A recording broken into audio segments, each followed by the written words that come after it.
Jackson 360, your platform partner, your hustling homie. Yes, about action, addicted to making things happen in that order. Place your order. I'm your hustling homie. I want to speak with you real quick about the power of when you have a goal and you're starting a business and you have to go through that initial phase of trying to reach this goal, and it seems like it's the hardest, and you're trying to build that momentum and you're not getting support on how can you get past those initial roadblocks so that you can get started, get momentum, and then take massive action. And we want to talk a lot about support. So I just want you to follow me. I want you to vibe with me for a minute, family, because this is a very important conversation. Most entrepreneurs or goal setters and goal getters and achievers, they fail literally within their first 30 days of setting the goal. They fail when they set the goal in their own mind because they're not committed. They haven't made the decisions to say, I'm going to work through the situations and circumstances when it's unpleasant, because commitment is staying with something even when you are no longer in the mood to do it that you were in when you first said you were going to do it. That is commitment. Now, many times I've had businesses and I've had things I wanted to do where, in fact, I lived 33 years of my life where everything I was doing was all about what other people were encouraging, influencing me to do. And when I would try to do what I wanted to do and get them to come along, they didn't want to do it. So that's very frustrating.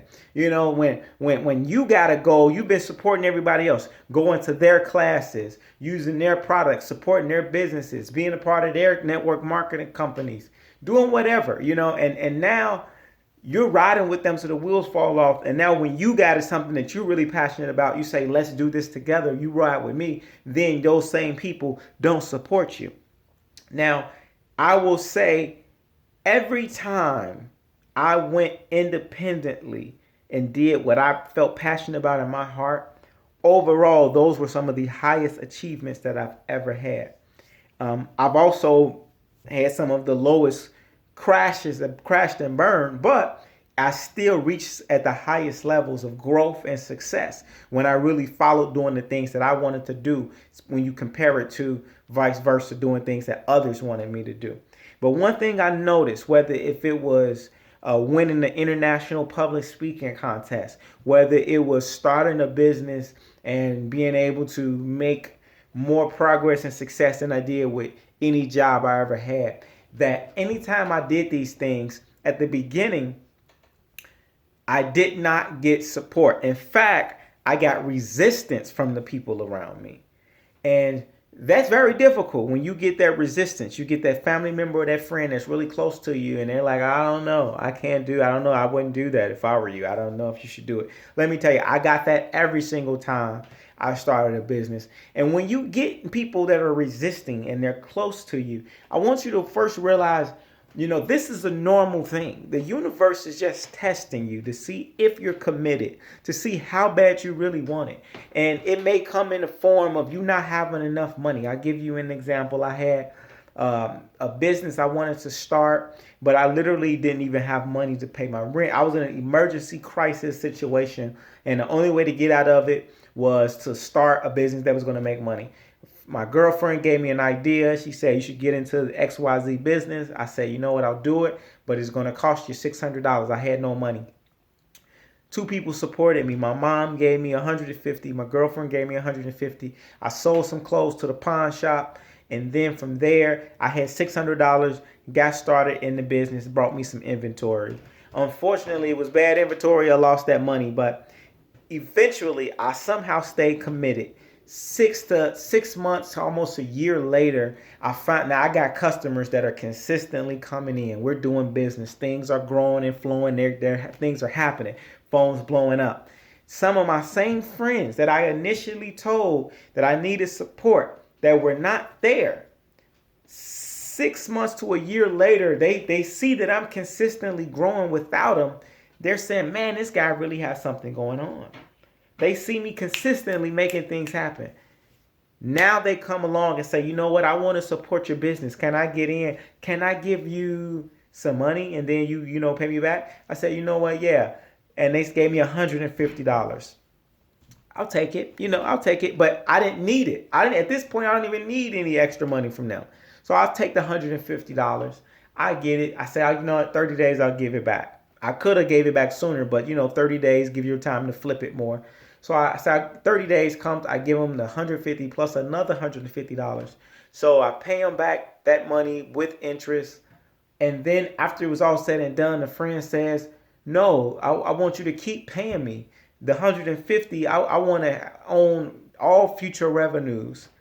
And I said, no, I was just, getting you in the game, and I was paying you an interest rate on the loan that you gave me. But if you want to get into the game, you want to get future, I'll give you some merch and you can sell it, and we'll go from there and we'll grow this thing together. And what I ultimately found out is that sometimes it's good that some of these people closest to you don't support you, because sometimes they will try to claim ownership to all of your success in the future, to say, oh, I did everything for you. I was the one that was there all the time. And it's important that you can not be so emotionally attached, because in business especially, big key is to get your emotions out. All right. And so expect people close to you not to support you. Expect that you're going to have to get rich with strangers. It may not happen. You may get support from the closest people around you, and that's terrific, but don't expect it to happen. So that way, when it doesn't happen, you just keep it moving. You just continue to get out of your comfort zone, and you meet new people with new ideas, and you're doing new things, and you're growing beyond what you even thought that you can do. This is why it's important that you set these big goals, but measurable goals. But it's very important that when you're growing your any type of goal, that you do this. I mean, I've had many family members who just did not support business. I've had people who set up and told me, you not only should you not do this goal, but you will not succeed and it will not work. And these were my quote unquote friends, people that I trust and confide in. And I'm not mad at them, because you got to understand the human brain just wants to protect you by keeping you comfortable and complacent. And it doesn't want you to go outside because the world is scary. It doesn't want you to grow, because growth is painful sometimes, right? And so you don't get mad at these people, because they just really want to protect you. And many times it's their own fears that are on top of you, on what they don't want to, they don't think you can win, or they don't want to see you outstage and grow without them. So you got to understand that, and don't hold it against them. And also, you got to understand what is support, because I hear a lot of people say, I started a business, my friends don't support me, so they're not my friends. Well, here's the deal. Your business is business. Separate your business from your pleasure. Some of your friends, there's not their job to support your business. If they do, that's a plus. That's great, but it's not their job. And your friendship should not end just because they don't support your business. Your job is to find your ideal client and find other people. Your job is to consistently generate sales. So when they don't support you, it's okay. All right. Get out of your emotions. That is a thing that does hurt. And all entrepreneurs, I think, go through it at some point. But that should be something that you think about as a new person. In fact, I'm to the point where I don't want the people closest to me to support me. When I wrote this book here, I didn't even tell my friends and family, because once you tell certain people around you, they start creating expectations. And if you don't have 1,000 people sitting in a crowd, then they think you failed. When really just having 100 people, that's a success. So if you don't tell them, they can't even limit your growth, or be disappointed at the outcome, because they had no idea that you were doing it. And sometimes it is those people that are closest to us that are holding us back the most. So I want to encourage you, if you can't get support from your family and friends, that is a bonus. You are very blessed. I'm not saying turn it down, but you have to understand sometimes that can hold you back. Sometimes the people that are closest to you, your family and your friends, are the ones that want the discounts. They're the ones that are going to critique it and criticize you the most. And these are also some of the people that ultimately, they may not even look at you as a business person, right? And you don't want to ever put your friendship on the line, because friendship is valuable. Your friendship and your family is something that should be everlasting.